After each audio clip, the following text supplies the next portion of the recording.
Ya, saya Muslim. Silahkan nyalakan kamera Anda. Silakan. Oke, mungkin agak gelap ya. Enggak, terang. Bagus, bagus, bagus. Ya, gimana? Bang Sabil, sebelumnya saya tanya dulu Bang Sabil. Anda ini sudah lamakah nonton Edis TV atau baru pertama kali ini ketemu channel ini? Atau sebelum-sebelumnya udah lihat gitu, sudah berapa bulan mengikuti, bagaimana? Kalau soal melihat, saya sering melihat. Cuman kalau masuk ke live seperti ini, baru kali ini. Oke. Jadi hari ini Bang, kita membahas tema ini. Menurut penjelasan Muhammad, umat Islam itu sudah mempertuhan Muhammad. Kata Muhammad sendiri. Gitu ya. Ya, Boleh tahu itu sumbernya dari mana, Bang? ya. Jadi sumbernya itu berasal dari surat At-Taubah ayat yang ke-31. Nah, Taubah ya, saya cari. Ya, silakan dibuka. At-Taubah ayat 31.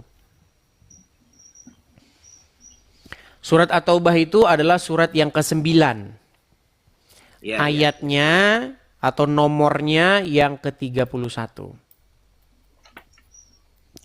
Jadi sambil Anda membuka, saya cerita. Ayat berapa? Ayat berapa, Bang? 31. 31. Ya. Sabil, sabil ya, sabil. Oke, ya, yuk. Oke. 31. Ya. Jadi pada waktu itu ada seseorang bernama Adi Ibnu Hatim. Iya. Hmm. Nah, jadi Adi Ibnu Hatim ini mendengar Muhammad membaca ayat itu. Kata Muhammad, mereka menjadikan alim ulama mereka dan rahib-rahib mereka sebagai Tuhan di samping Allah.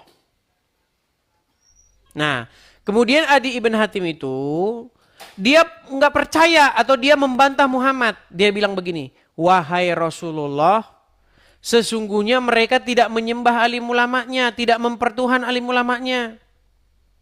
Terus kata Muhammad, mereka menyembah atau mempertuhan alim ulama mereka dengan cara ketika alim ulama mereka mengharamkan yang halal atau menghalalkan yang haram, ditaati, dipatuhi oleh pengikutnya. Yang demikian itulah cara mereka beribadah kepada alim ulama dan rahib-rahib mereka. Boleh tahu yang dimaksud mereka ini siapa? Mereka itu adalah orang-orang Yahudi dan orang-orang Nasrani. Ya, berarti itu pernyataan itu berlakunya bagi orang Yahudi dan orang Nasrani kan? Iya, oke. Jadi kata Muhammad, Jadi bagaimana kesimpulannya, orang Yahudi dan orang Nasrani mempertuhan alim ulama mereka, mempertuhan rahib-rahib mereka? Caranya, mereka mengikuti ulama itu, mengikuti rahib-rahib itu, sekalipun rahib-rahib atau ulama itu mengharamkan yang halal atau menghalalkan yang haram. oke. Ada bantahan? Iya, Nabi Muhammad kan berpendapat seperti itu. Berpendapat seperti itu berlaku bagi orang-orang Yahudi. Dia melihat ulama cara-cara orang Yahudi itu memperlakukan ulama-ulamanya kan seperti itu. Nah, terus yang kita nyambungnya di mana letaknya ini Oke. ada kaitannya dengan apa itu judul yang di atas yang mengatakan bahwa Nabi Muhammad umat Islam sudah mempertuhankan Muhammad. Di mana Baik. letak kata mempertuhankan Muhammadnya, Bang? Baik. Sudah ya. Jadi kalau ada seorang ulama Hmm, menghalalkan yang haram hmm, atau sebaliknya mengharamkan yang halal dan hmm, umat mengikuti ulama hmm, itu, berarti umat itu telah mempertuhan ulama itu, betul? hmm. Tidaklah, mengikuti itu bukan berarti menuhankan, Bang. Nah, mulai standar ganda kan? Mulai Loh, standar ganda. begini. Sekarang saya tanya begini. Bang Kalau Sabil, saya sebentar mengikuti Bang Sabil. Bang Sabil, sebentar, sebentar. Anda Saya percaya jawabkan dengan dulu. Muhammad nggak? Percaya? Percaya. Kalau Muhammad yang nerangin, yang menjelaskan benar atau salah? Benar. Benar. Kata Muhammad, bagaimana cara mereka mempertuhan alim ulamanya? Merekanya ini mereka orang Yahudi, Bang, bukan orang Iya, Islam. saya tahu mereka orang Yahudi. Bagaimana cara mereka mempertuhan ulamanya? Ya, seperti yang tertulis di sini nih. Apa? Mengharamkan yang halal, betul?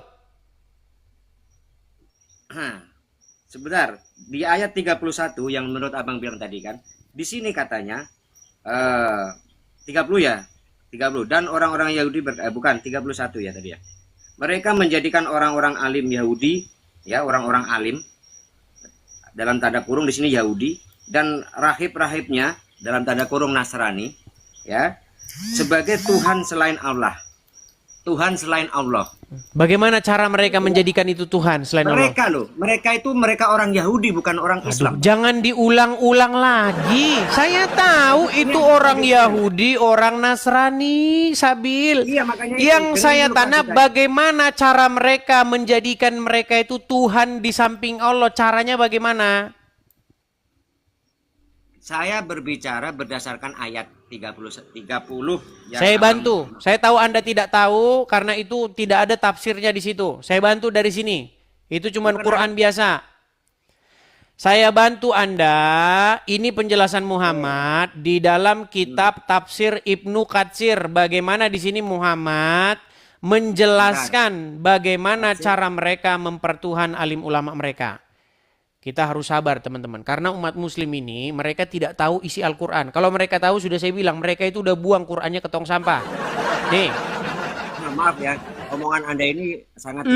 Karena Anda tidak tahu isi Al-Quran bagaimana? Tidak tahu isi Al-Quran. Sementara saya orang Islam. Saya pasti tahu. Iya karena Anda... Oke nih sekarang saya tanya. Ini apa ini?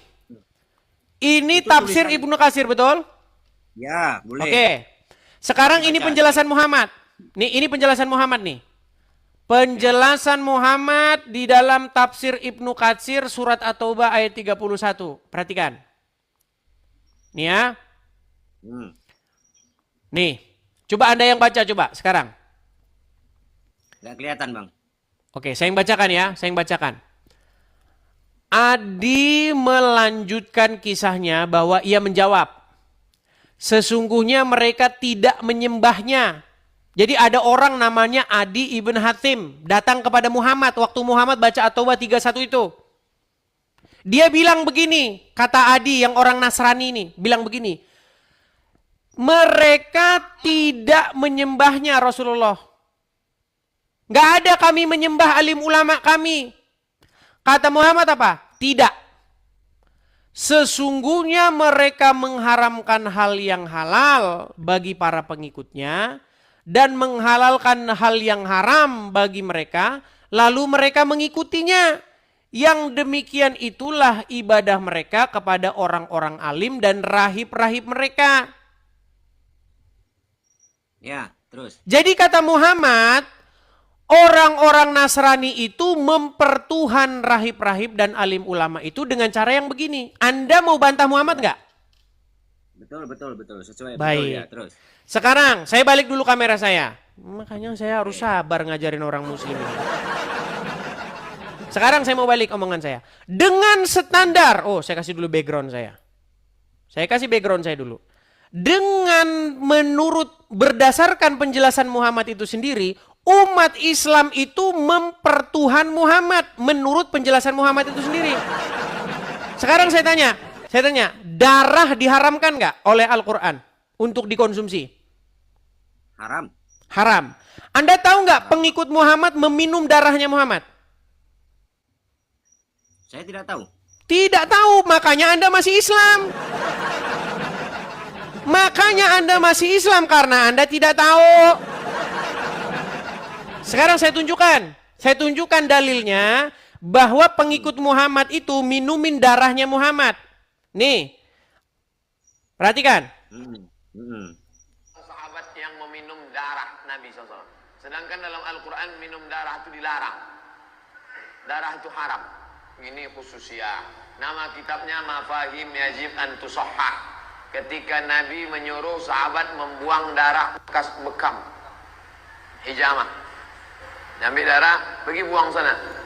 Begitu dia ke belakang, bukan dibuang ya, diminum ya darah Nabi.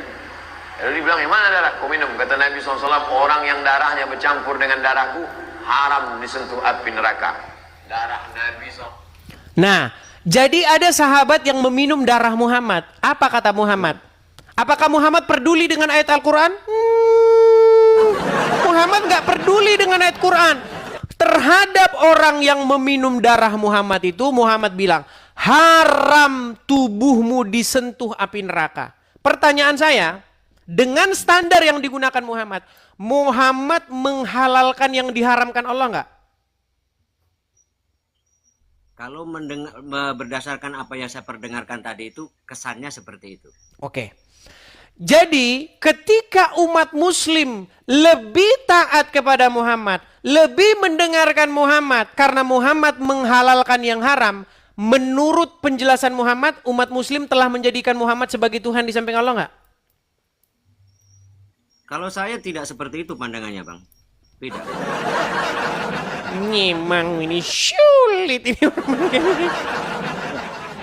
Jadi ketika ulama-ulama Yahudi dan Nasrani menghalalkan yang haram, mereka kata Muhammad, umatnya mempertuhan dia. Tapi giliran Muhammad menghalalkan yang haram, oh enggak. Makanya saya bilang standar ganda Anda ini. Saya tidak berstandar ganda, tidak. Saya tidak bilang bahwa mengharamkan yang halal itu, kalau bagi saya menghalalkan yang haram itu juga saya tidak mau. Tidak mau. Iya, kalau Anda. Tapi ini Muhammad, pelakunya itu Muhammad. Oke, sekarang begini. Abang tolong kasih ke saya juga penjelasannya ya. Di situ ketika seorang sahabat tadi meminum darah Nabi Muhammad, ya kan? Meminum darah Nabi Muhammad. Terus Nabi Muhammad berkata bahwa barang siapa yang darahnya bercampur dengan darahku, maka diharamkan api neraka. Menyentuhnya. Apakah ketika itu Nabi Muhammad ini menyatakan seperti itu karena ada kata pembenaran. Maksudnya, oh kalau begitu benar kamu yang kamu lakukan sehingga darahmu yang bercampur dengan darah saya diharamkan masuk api neraka. Apakah baik? Pertanyaan saya, kenapa Muhammad bilang begitu terhadap orang yang meminum darah dia? Loh, justru saya yang bertanya sama Bang Edis karena Bang Edis menampilkan itu. Baik, karena orang yang meminum darah Muhammad malah dikatai oleh Muhammad, tubuhmu haram disentuh api neraka karena darahku sudah ada di dalam tubuhmu. Karena dia minum darahnya, berarti Muhammad tidak mengharamkan apa yang diharamkan Allah. Dia malah justru membenarkan orang yang meminum darah dia. Makanya saya bilang di situ Muhammad telah menghalalkan yang diharamkan. Sesuai dengan penjelasan dia kepada Adi bin Hatim, maka umat muslim atau orang yang meminum darah Muhammad itu sudah mempertuhan Muhammad. Sekarang saya tanya, itu kan Adi bin Hatim. Umat muslim tahun 2025 kan nggak meminum darah Muhammad, betul? Ya enggak lah, orang enggak sejaman. Baik. Bagaimana cara umat muslim di tahun 2025 mempertuhan Muhammad? Saya kasih tahu juga. Dengarkan. Menurut Al-Quran, solatku, matiku untuk siapa? Untuk Allah. Sekarang saya tanya, ketika Anda sholat kepada siapa? Kepada Allah. Kalau saya buktikan Anda sholat kepada Muhammad gimana? Silakan buktikan. Baik. Ketika Anda sholat, betulkah Anda mengucapkan Assalamualaikum ayyuhan nabiyyu? Betul nggak? Betul. Anda ngomong sama siapa? Ya kepada Nabi. Barusan tadi Anda bilang Anda sholat kepada siapa? Nah, ini bedanya, Bang. Mulai. Saya kasih penjelasan ya. Saya kasih penjelasan. Abang kan pernah sholat, jadi tidak tahu bagaimana sholat itu yang sesungguhnya. Kenapa di situ kita mengucapkan salam? Salamnya kok kepada Nabi. Assalamualaikum ya ayyuhan nabiyyu warahmatullahi wabarakatuh. Ya, saya mengucapkan salam kepada Nabi warahmatullahi wabarakatuh, ya dirahmati oleh Allah. ya, yang diberkati dan dirahmati oleh Allah, mengucapkan salam. Saya salam. Dalam arti di Islam, Bang, salam itu satu. Bisa kalau kita yang mengucap salam sebagai orang awam, Bang, kita nggak bahas dogma. Tadi saya tanya begini, ketika Anda ambil sajadah, Abang Bang, nggak paham makna. Anda menjelaskan yang lain. Sebentar, tenang ya, tenang. Anda ambil sajadah, oke? Kemudian Anda sholat di situ, ruku, sujud, gerakan-gerakan sholat itu. Ketika Anda sholat itu, Anda sedang nujukan itu kepada siapa? Kepada Allah. Bener nggak ada Muhammad juga di situ? Tidak ada. Oke, lalu ketika Anda lagi sholat itu, Anda gerakan-gerakan sholat itu, bener nggak Anda ucapkan Assalamu alayka ya ayuhan nabi? Anda ucapkan itu nggak? Saya jelaskan. Ini yang saya harus jelaskan. Sebentar, benar atau tidak? Ya betul, memang betul. Oke, waktu Anda mengucapkan Assalamu alayka ya ayuhan nabi, Anda ngomong itu sama siapa? Sama Allah. Wah, tadi sama Muhammad, sekarang sama Allah. Berat.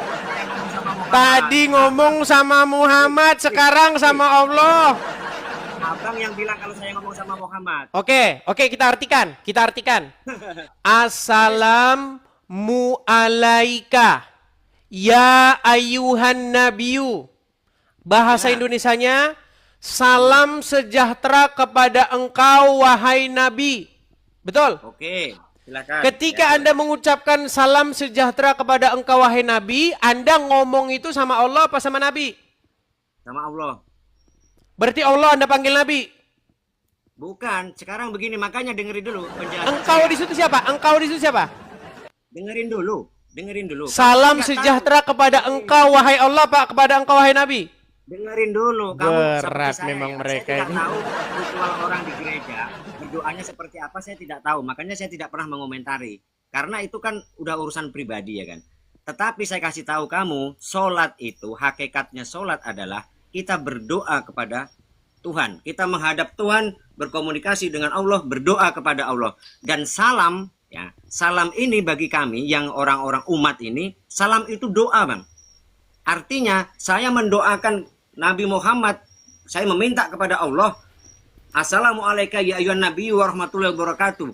Ya Allah, sampaikanlah salam saya kepada Nabi Muhammad, ya. Semoga beliau diberkati. Baik. Ketika sholat. Baik. Itu hakikat. Udah bisa saya tanggapi? Silakan. Baik. Ketika Anda berkata Allahumma sholli ala Muhammad, saya tidak bahas. Dengar, saya lagi ngomong. Tadi Anda sudah ngomong, saya belum bisa. Boleh saya bicara? Iya, silakan. Ketika Anda mengatakan Allahumma sholli ala Muhammad, ya Allah limpahkanlah keselamatan atas Muhammad, berarti Anda meminta kepada Allah supaya Allah melimpahkan keselamatannya kepada Muhammad. Saya tidak bahas itu. Yang saya bahas ketika Anda mengucapkan Assalamu alayka ya ayuhan nabiyu. Ketika Anda mengatakan salam sejahtera kepadamu, mu di situ siapa? Mu di sini ketika kita dalam keadaan sholat, mu-nya itu Allah. Berarti salam sejahtera kepadamu Allah. Makanya dengerin dulu. Memang harus berkelit orang Islam ini memang harus berkilah. Assalamu alaika, salam sejahtera kepadamu wahai Nabi. Mu di situ siapa? Maaf, mana ada kata mu di situ? Assalamu alaika itu mana ada? Ka itu apa?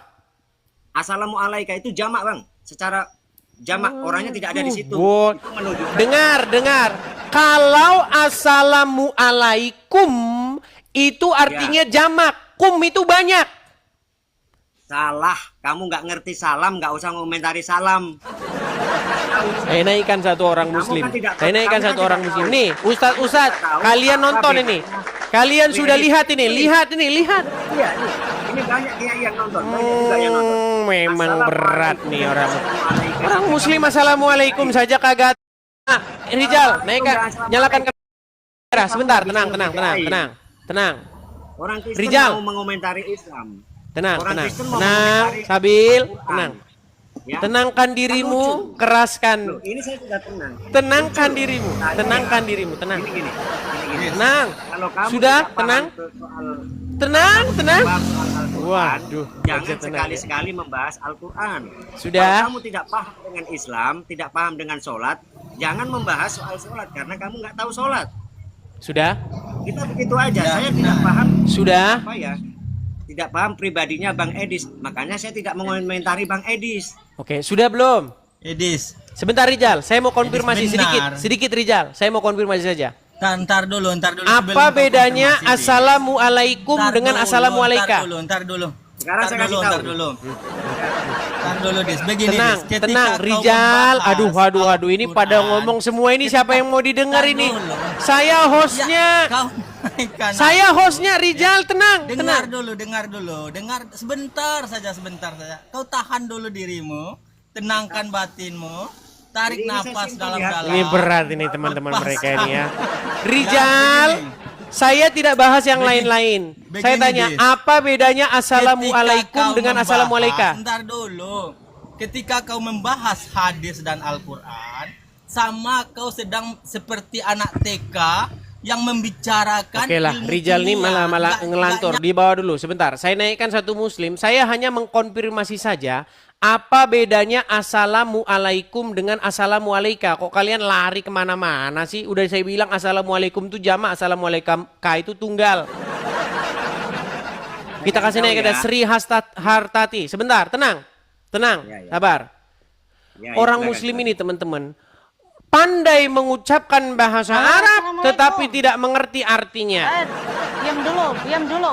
Diam dulu. Sebentar, Sri, nyalakan kamera Diam dulu. Nggak usah kameran. Perhatikan.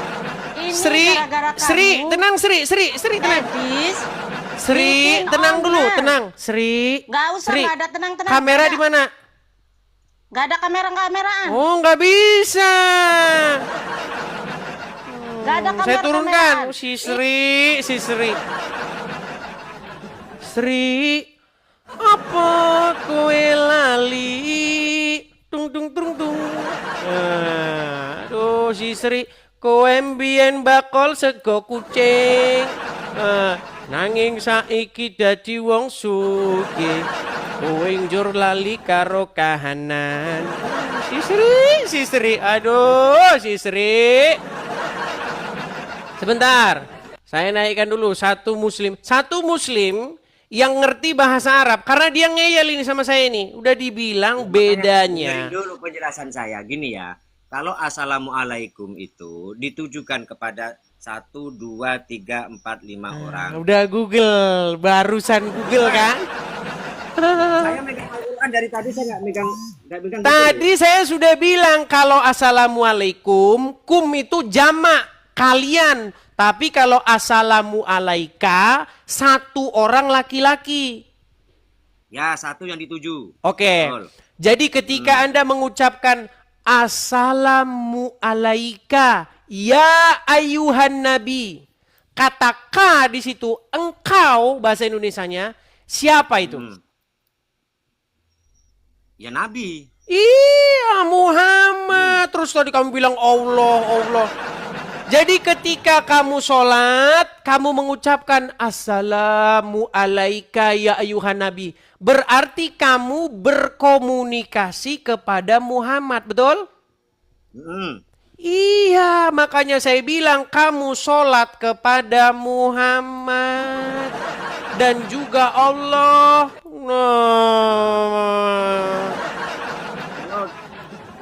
Oke, saya akuin. Soal Sudah itu, mengakui ya. sekarang? Ketika kita mengucapkan salam ketika tasyahud, ya itu kan ketika tasyahud kan. Ya, tasyahud awal, tasyahud akhir tuh. Nah, Tahiyat itu awal, kan tahiyat memang akhir.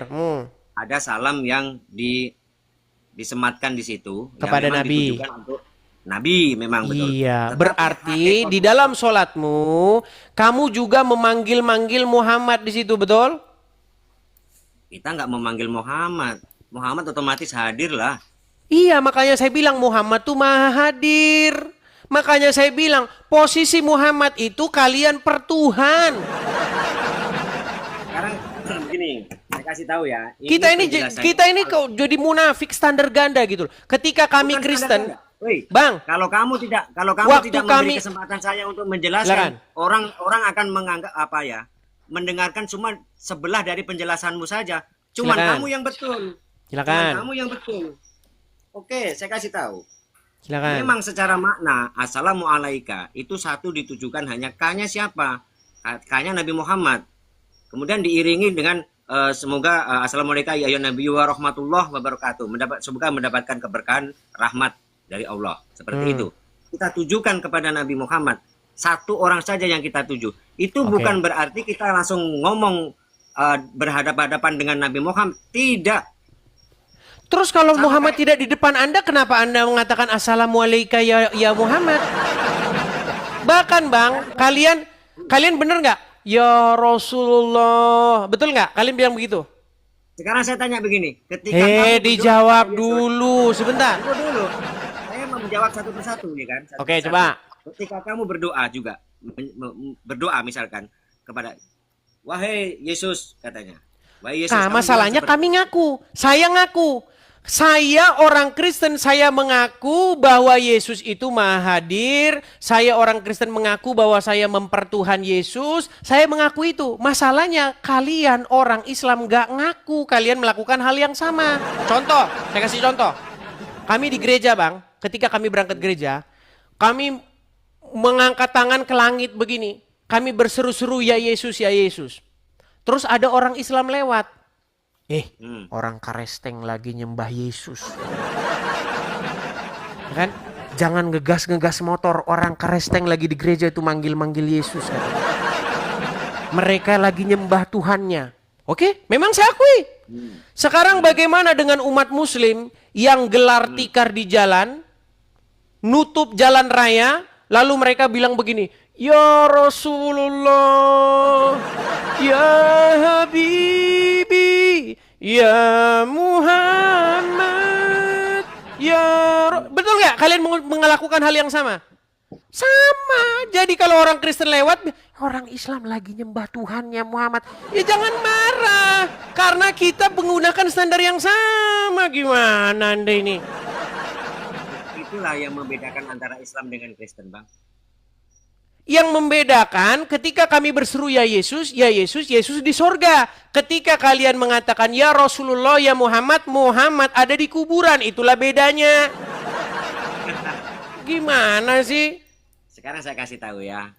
Kita Gimana? melantunkan syair, kita mengucapkan doa, ya, mendoakan seseorang itu, ya, misalkan, ya Allah, mudah-mudahan Bang Edis ini, berikanlah Bang Edis ini keberkahan, kerahmatan. Apakah Bang Edis harus ada di depan saya?